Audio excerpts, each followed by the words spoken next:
Welcome to the Nerd Party. I'm Darren Moser. I'm Phillip Gilfus. I'm Daniel Prue. And this is City Alpha 3.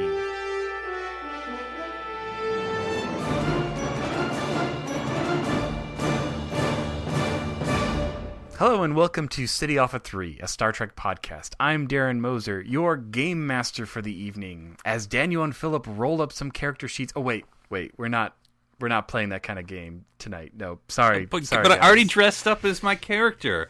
No, we're not LARPing, okay? I don't know how that survived the crash science officer. On City Alpha.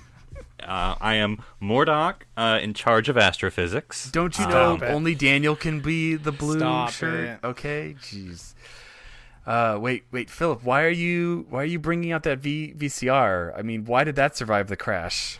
Look, guys, I'm telling you, there's awesome technology that I found in and around this planet. There was a great civilization that once lived here. I stepped on this thing called an Azer-isk.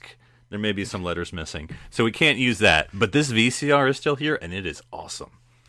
Yeah, I tried to play the Azer-isk on the record player, but it didn't work. So even though it looked like it would fit, so I don't know how that's working. Yeah, that'd be bad. Don't do that. Don't do that. Does it only play the soundtrack? Because that'd be awesome. You got to play it upside down. Oh, okay. Oh, and it's all like Paul is dead. It's awesome. You play it backwards, and there's a secret message. Well, today we are going to be talking about a board game that has a special place in my heart. Some would say the greatest Star Trek game ever. I don't know who those people are, but we're going to be talking about Star Trek The Next Generation interactive VCR board game, a Klingon Challenge.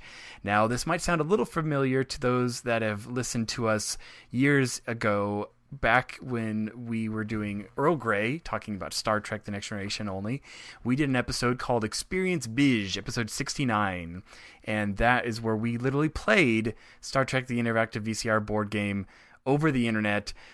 Some have called it an interesting experience. Some have questioned why we did that or how we expected that to work on an audio-only podcast.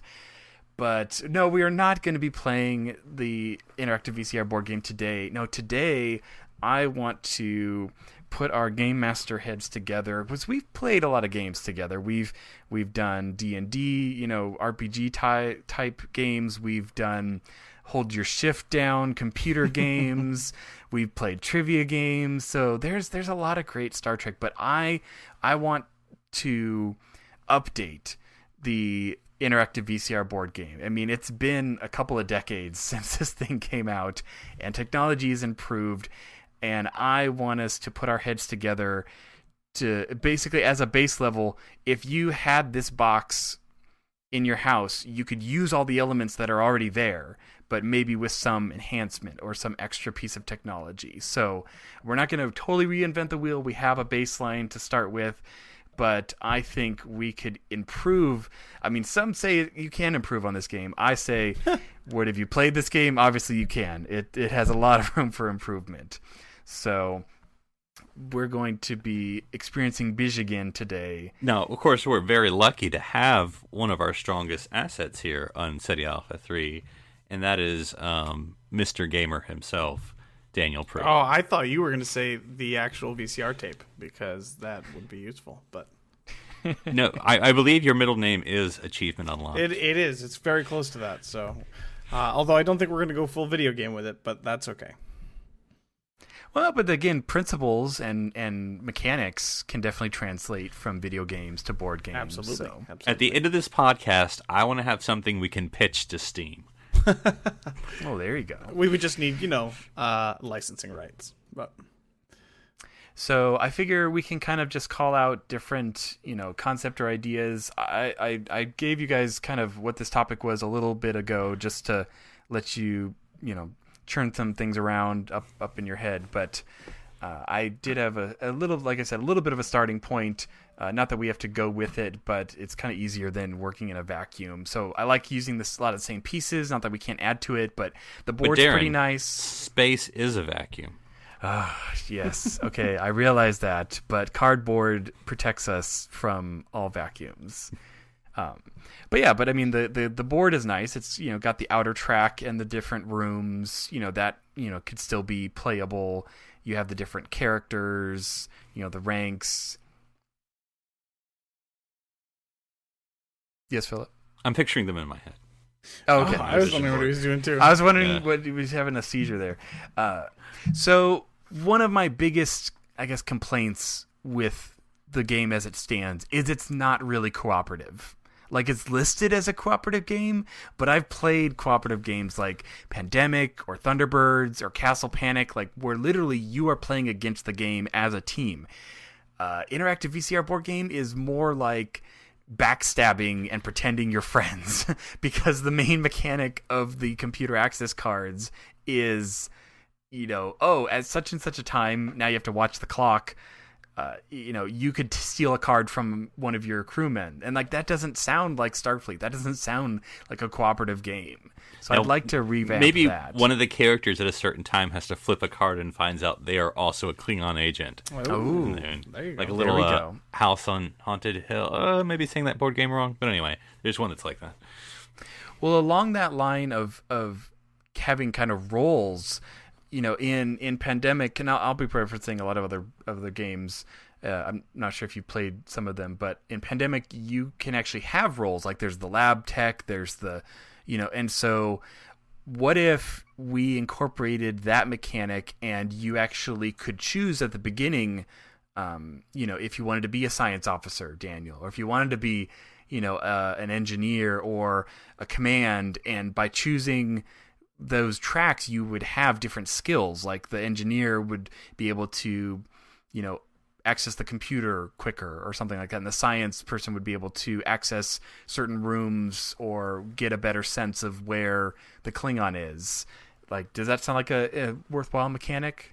It makes me think of, and again, a lot of these I haven't played. We'll have some of them, but is it Forbidden Desert? Is that it's the game? Yeah. And there's where they're all sinking and you have, there's someone's like a helicopter pilot and someone else is a whatever. So basically you have different movement skills or different special skills. Right. So you have one good skill per person. Yeah, and I think that works. Each of you have a strategy as well as being cooperative.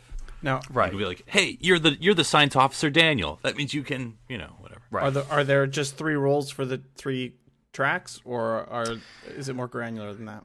I was thinking, why don't we do 6 roles? So have 2 per division. So you could have like a science, a medical, a security, an operations, and then a command, and then maybe 2 command.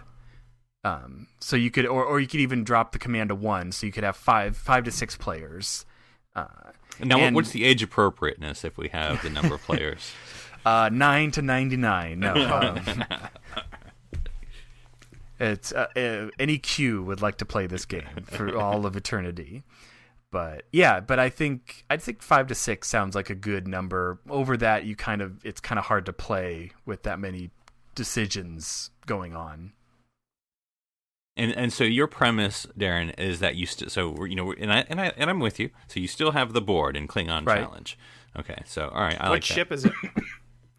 It's the Enterprise D. Okay, still. We're still doing so. Yeah. See, now this is where my mind went. Daniel, the way we make our money is booster packets. Okay, you want the Defiant booster pack? That's going to be another $35, and it's a teeny tiny little card. It's the scale of the other board.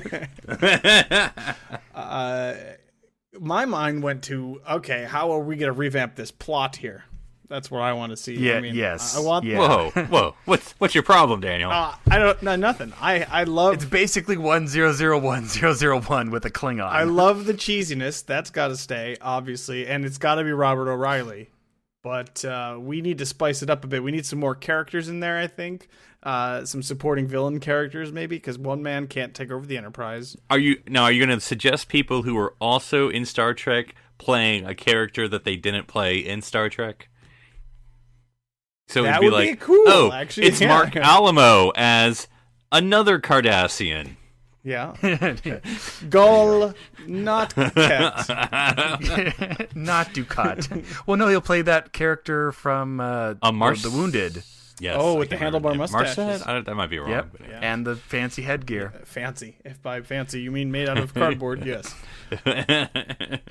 Space cardboard. But yeah, and we definitely, the plot is... Now, are we allowed to go into fantasy because some people have died? Like, in other words, Andreas, who died, who played Tomalak, he could play a not Tomalak Romulan. And then yeah, I mean, this is totally fictional at this point, so we can use that. just to tie it all together, I don't know. I don't know where I was going to go with that. Never mind.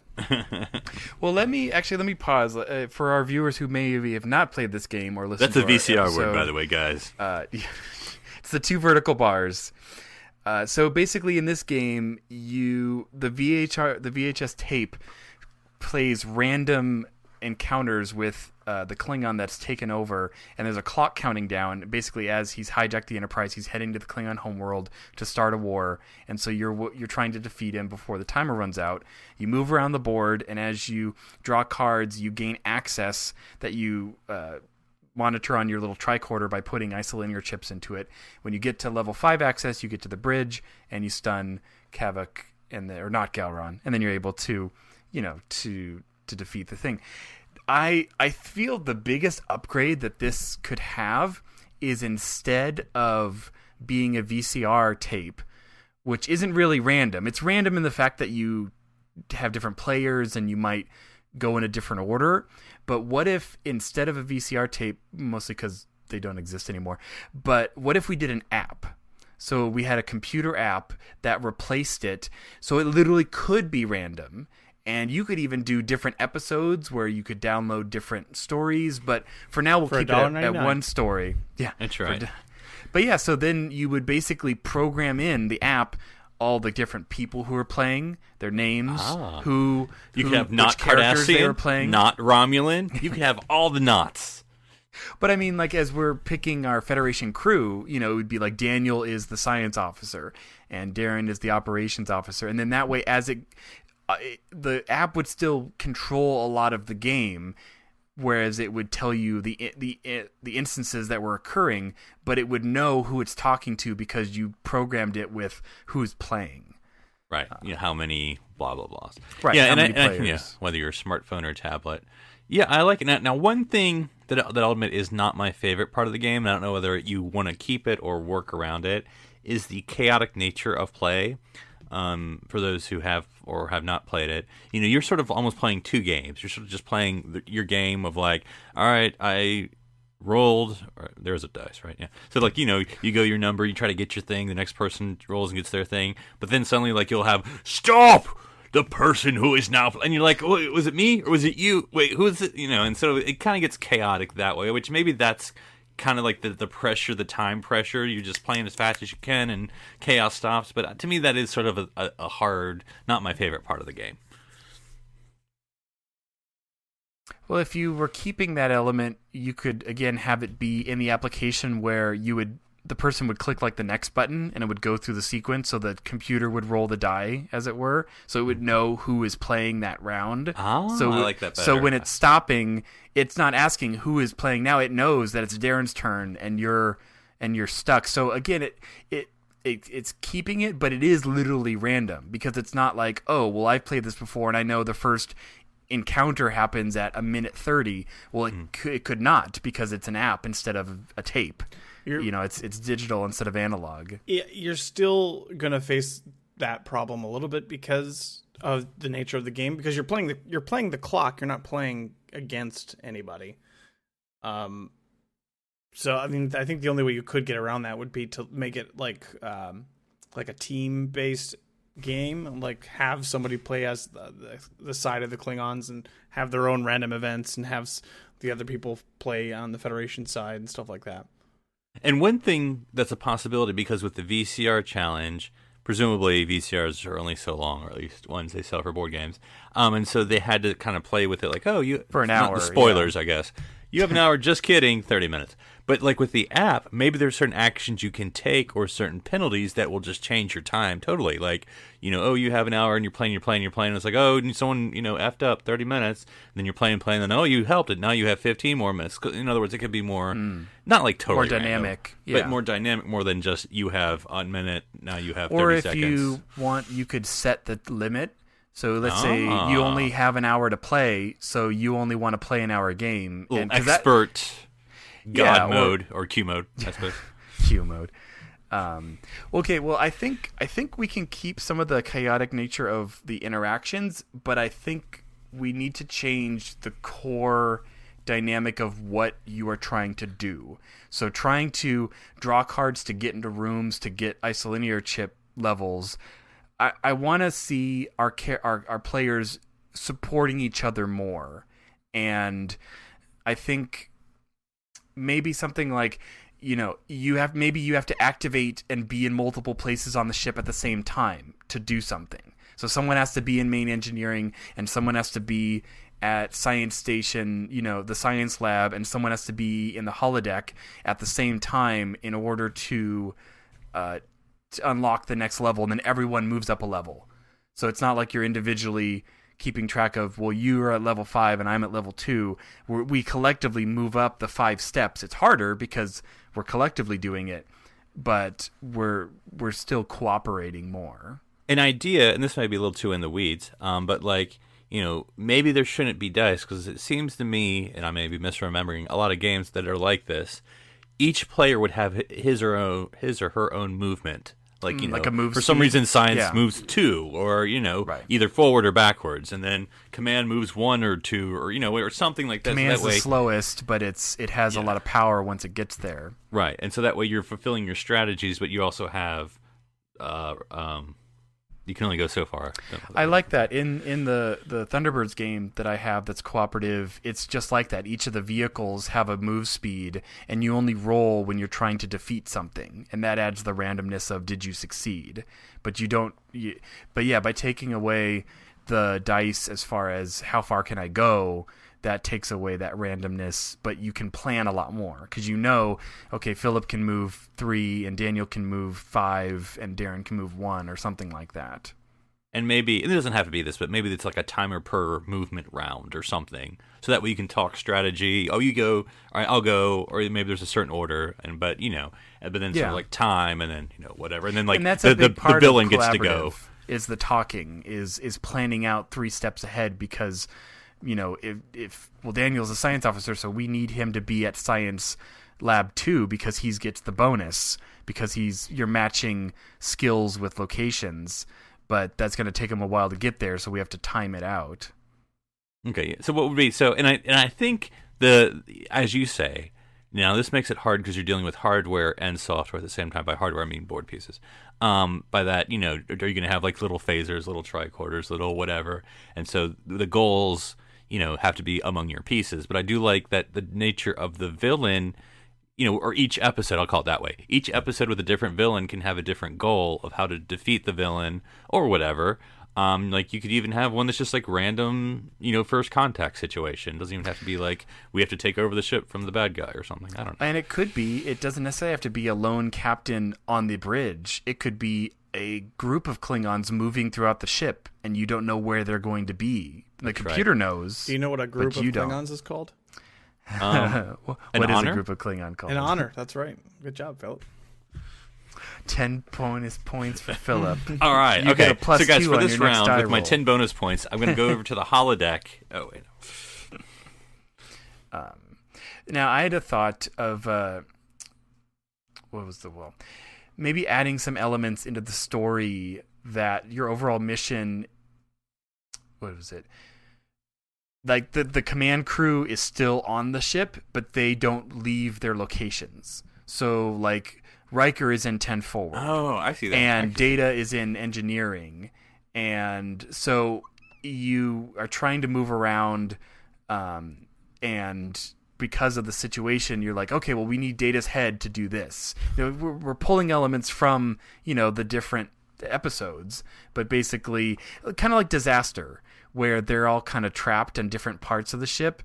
And so they, because of the seriousness of what's going on, Riker's not going to leave all the people there, or Data's not going to leave, or Geordi's not going to leave. So it's up to us as the second level crewmen to move about the ship and carry out the orders. So we're not playing, it's still lower decks. We're not playing the lead characters. I was thinking that they would be like community chest cards, like where something good could happen or something bad could happen, like Data doesn't know what stick in the mud means. No, you're frozen for 2 turns. Or whatever.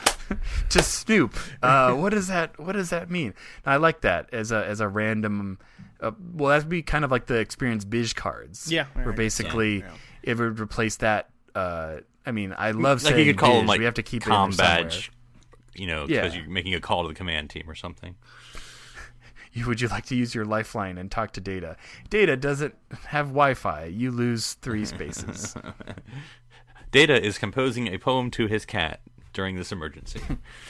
I also had a thought of, again, overall plot. What if it was like the Voyager episode Fractured, where different parts of the ships could be in different episodes? Again, from, in this case, like TNG. But you could have, the bridges encounter at Farpoint, but engineering is disaster, and science state in the cargo bay is has the egg in it, or maybe the Irish, or something like that.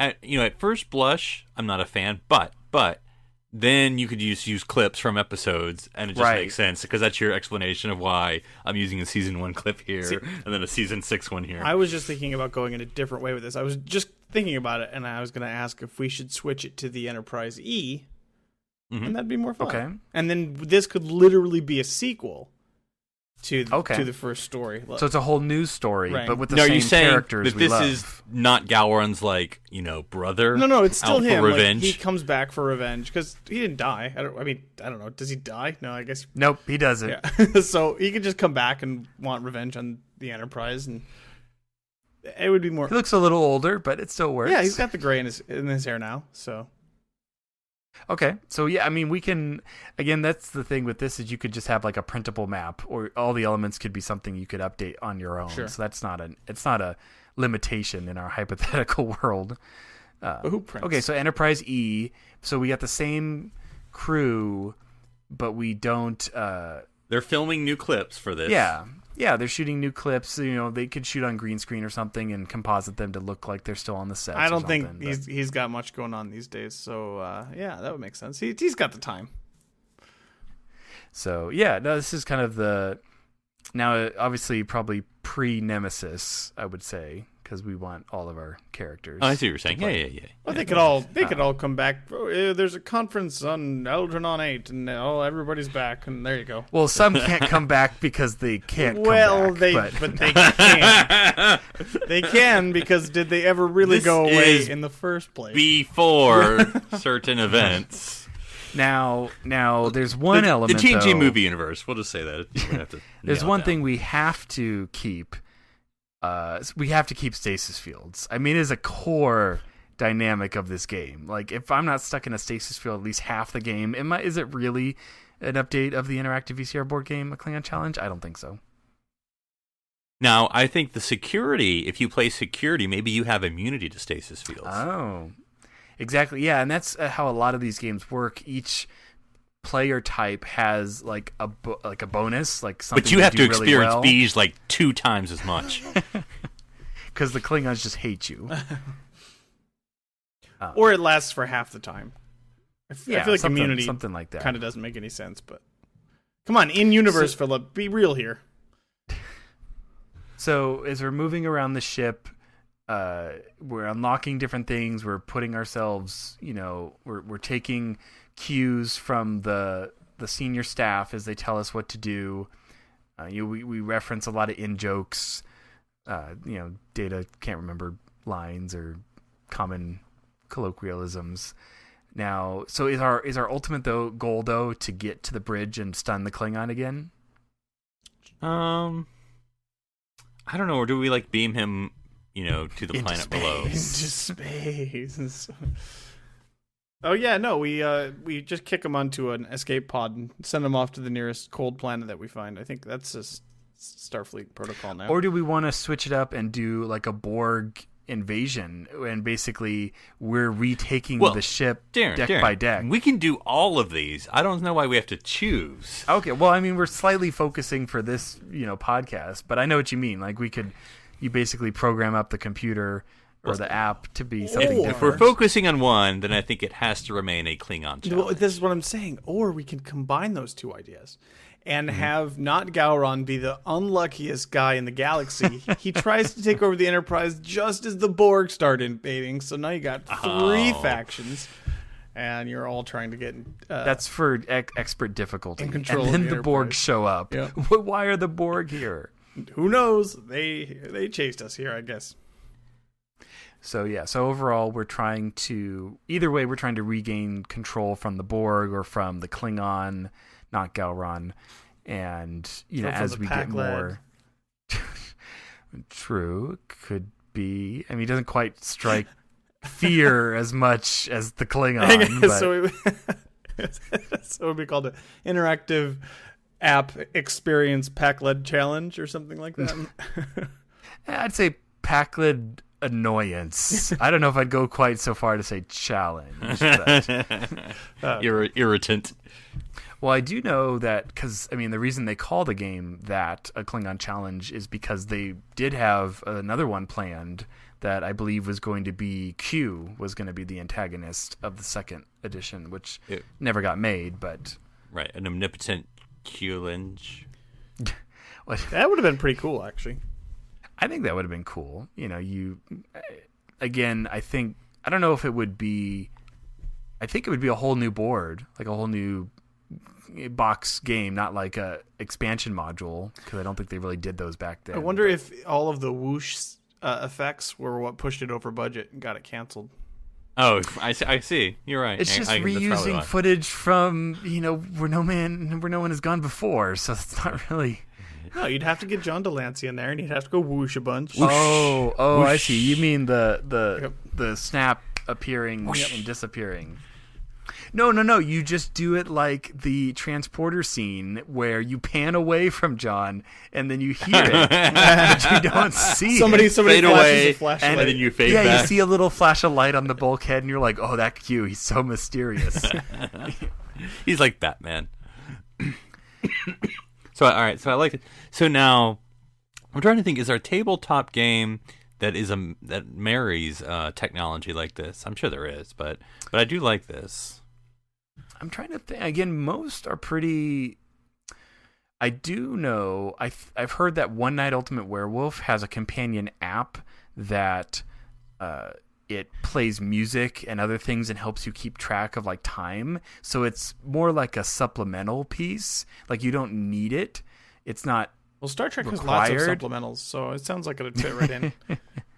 So this would be a Klingon Challenge supplemental edition. Yep, with Borg.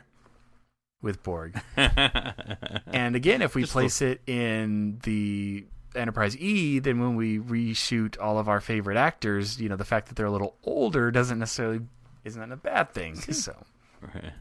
We thought of everything. I like this. Now, is there, and I think, that we could go a million ways with this, but like, Daniel, for your more gaming aspect, how would you make this more into what you're usually play that keeps the board game element but maybe makes a little bit more gaming? See, I was kind of hesitant to say what you could do is if you had an app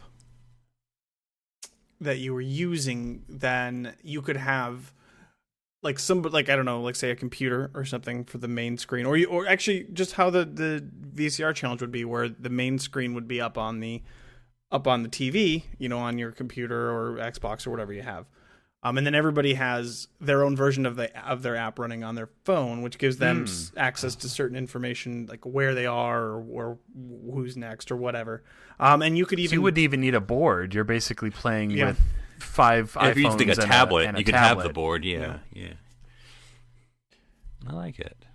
Yeah, I like that because it could be character specific. Right. Yeah. Like you could have your character, and then not that your board would look different per se. Like maybe you'd have like a little small window in the bottom right hand corner showing sort of the larger board with little like dots of where everyone is.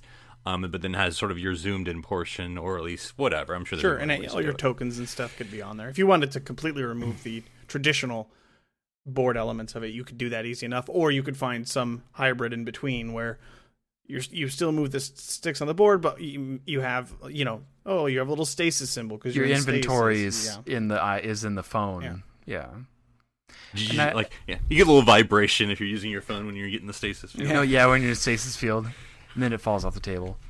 Well, I also like that because, like you said, you could do a hybrid, but if you went full digital, it would make it technically something you could play over Skype, over the internet. Mm-hmm. So that way, everyone is looking at the board on their computer screen, and then you have your hand, as it were, in your small other device, or it could just all be on a web interface. Yep. But I saw this, and I did not investigate further, but maybe I shall, because I don't use Skype normally. But I saw that there's a Doctor Who Skype game, and I was like, how does a Skype game work? I guess like you're supposed to get like messages. You from don't the doctor blink. Or whatever. That's really important. But that's curious. You bring that up, so now I'm curious to look that up and see what that actually is like. So. Yeah, because I mean, this would obviously be a game we want to play over the internet since we're not able to be in the same place very often. So, having the more elements are electronic, and again, it's even better because you put it on Steam or something we were talking about earlier. But then if you want to make a change or you want to update a expansion pack, you just download it. Yeah, it'd be also really easy to if it's a 5 to 6 player game, you could easily Twitch it too. With everybody's holding a camera in their hand, communication would be super easy, and it would be. And that also kind of makes sense if you're spread out through all the ship. You literally are in different locations, so the fact that. And then hardcore mode would be like, since you're supposed to be in different different spots of the ships and stuff. Maybe communications is down. You wouldn't know. You wouldn't get the overview of the actual board. Oh. The actual board does exist somewhere, obviously in the so game. It's more like a dungeon crawler at this point. You are in the dungeon /ship, trying to get through. You don't know. You don't have a map. Yeah. Ooh, your communications goes down maybe during a certain part of the game that's kind of programmed in, and so you sort of have you have minutes on your turn, but computer you can only access, make your choices. Yeah. Or you can still maybe communicate, but it's literally like the comm badge where you have to hit the button and say what you want to say. It plays it back for the other person, and they have to respond. Or you can only text like you're doing it through. You could. This is kind of also changing the nature of the game, but if you wanted to make it a little more action oriented, there's this game called Shut Up and. I can't remember the game title, but it's about defusing a bomb, and it's a cooperative game where you're talking about yes, I know it's like a really small game, like in a small bag. It's called no Diffuse. Nope. No. This is like a Steam game, and okay. So how it works is one player. Oh yes, I know what you're talking about. One person has the instructions, the other person does the exactly. Yeah. So one person has hard printed instructions, or you could do it on your phone or whatever, and can't see the screen while the other person sees the screen and they see a bomb. And the whole point of the game is the other person is supposed to give them instructions on how to defuse the bomb with just through communication. So you could do something like that too, like all the power went out in here and I need to do this and rewire. You need the red isolinear chip in the top right slot. Yep. That'd be cool. Little elements like that. That would be cool. Little challenges like that. A bunch of mini games, basically. Mm-hmm. Now, Daniel, what would be the top 5 achievements I would be looking to unlock? Yes, the top in the Klingon challenge. The top 5. That's a lot. I'd have to think about it. Let's see what the hardest one would be. The hardest one would be however we defined it, was to have a full party on the highest difficulty, make a perfect run. No stasis fields. No, spacings. No space anomalies. No fast forwarding. Get the whole thing done in like 10 minutes or something like that on the hardest difficulty with a full party. Ooh. Yeah, I'm trying to think like no gold shirts allowed would be the achievement because since they have stasis field immunity, your entire party you don't play with that type. No character could choose that. Yeah, you could do that. Oh, that's a good one. Or you could just make What- like a really weak class and force everybody to play that class, like the Ensley, the ensigns. the Wesley Crusher Award or whatever you want to call it. We're all a bunch of Morlocks. That's Yeah, all. exactly. Or Mendons. Either or. It's 50% or one, 50% or the other. You could have a chief for the person who actually stuns Kavik in the end. Just one of those little unlocked. Yeah. Like, Yep. Mm-hmm. or accessed your tricorder inventory. It's like the first chief you get at the very beginning of the game. Everybody gets it. Yeah. Oh yeah. You gotta have an easy one to start out with. Absolutely. Yeah. It's like, good job, you're playing the game. And like experience bees. You've experienced bees for the first time. It won't be Oh, your yeah. last. And I You've can see like the experienced longer these 50 players. times this game. Yes, Achievement it'd be unlocked. like 100 bees experience. You are a beige master. Master of the beige. No, I like that. No, that's what's again so fun is games have really come a long way since the late 90s. And I like that it can go both ways. And as much as that, obviously, with the would defer to Daniel, but with the gaming out there now, the platforms, and we go into VR maybe, or even the other regular Xbox or whatever, or you do have this resurgence of tabletop that has happened in the past 5 years, where we are sort of not going back to basics because it's sort of not simplistic, but then you are going back to embracing just the full tabletop, and then maybe even trying to mix those up like we said. So I think either three of those avenues would work. Yeah, that's why I wanted to kind of revisit this game. It does have that tabletop element and a board and all of those pieces, but you could almost literally just swap out the VCR component to something that's more randomized and knows who the players are, and very simply update this game with all the same hardware that's already existing. Guys, I think we've found a way around the fan film requirements by We making don't make a fan film. by making the Klingon challenge. It's going to be shorter than the time they want it to be, right? Yeah. I think we'll be able to fall into all the guidelines. We'll just call it a Klingon challenge. Won't have Star Trek in the title. I mean, we can CBS, Paramount Call won't it have anything to worry about Experience us. Beige. Don't even use There the word you go. Klingon. But then we can't There you use go. Robert O'Reilly.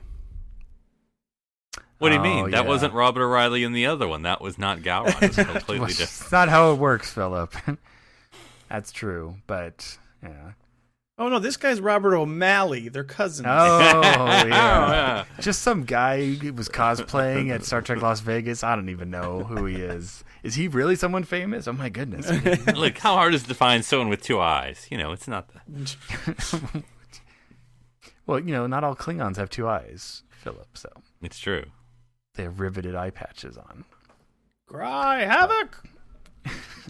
So, See, I was yeah. thinking Martok. That was funny. We should have done for the next game show. It'll Ah. be name a one-eyed Klingon, and we'll see how many we can. Was only so many, but but no, yeah, no, this is fine. I mean, again, there's so much reference in Star Trek you could pull into something like this, and either balancing, how many I like episode it. references can we get in, or I like it because this can be the longest title ever. It can be Experience Beige, a Klingon challenge, and then you'd have to do like a further a like day third of one, honor, virtual gaming, virtual tabletop. interactive downloadable app simulator, Unofficial part Star one. Trek challenge. Yeah.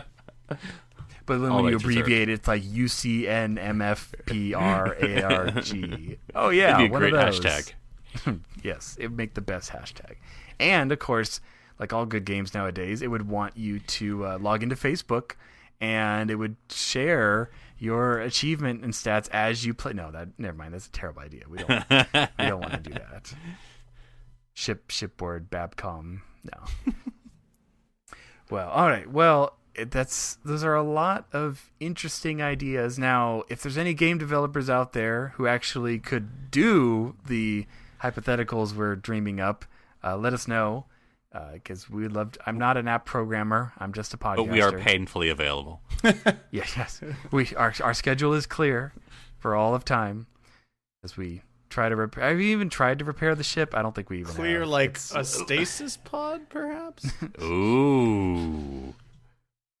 I place you in a stasis field.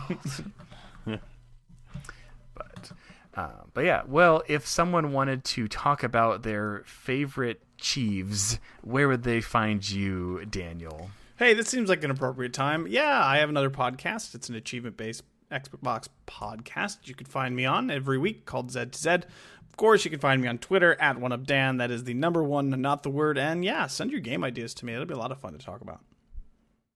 And if someone wanted to learn what it really means to experience Bij, Phillip, where would they find you? Well, they can only find me on this podcast because I have something called loyalty. But my handle on Twitter is at NC Public Serve. Darren's had like 8 podcasts. Why are you yelling at me? Well, he's going for an achievement unlocked. Oh, yeah, there Master you go. podcaster. I'm trying. Yeah, when you edit 100 episodes in a row, you get a special unlock and your computer melts down. It's really special. It's called Neglected Child. Well, And if someone wanted to find me to talk about crazy game ideas and just how we want to rewrite our nostalgic past, they can find me on Twitter under username Dr. Sci-Fi, DRSCIFI. Or they could listen to my Once the Moon Comes into Alignment every month other podcast called Goodnight Moon, where I talk about space and space exploration with my daughter. We did record another episode. I just have to get it edited, but we will. The moon will rise again this month. You got to get on that. Get on your editor. I know. And speaking of technology, Darren, where can people follow your droid building? Oh yeah, my droid building. They can either go to my website drsci-fi.com, which has a couple of links, or on Instagram at drsci-fi-props. I'm just about done building my life-size K2SO puppet from Star Wars Rogue One. It's this other Star franchise. You might have heard of it. I don't know. He's going to be in Rogue 2, right? You mean A New Hope? Because that's basically Rogue 2 right there. Yeah. I hate to break this to you, Daniel. They, yeah, I don't think that's going to happen. All right. But I am hoping they bring him back in Rebels. I think that would be really cool. Or not him. Well, actually, no. You could have him. You could have like a slightly younger Cassian and K2, because you gotta have K2. Because why not? We'll see. Well, I'm Darren Moser. I'm Daniel Prue. I'm Phillip Gilfus. Stranded here, rolling dice on City Alpha 3. Are we playing craps? We're playing Tongo. That one uses dice, right? We're just crap That's at playing cards. this game. Oh. Dabo uses. No, that's a roulette wheel. Yeah, that's a roulette wheel. Who's got the chopsticks? You know, we gotta move along home. That's the title of the game. It's so popular, everyone remembers it.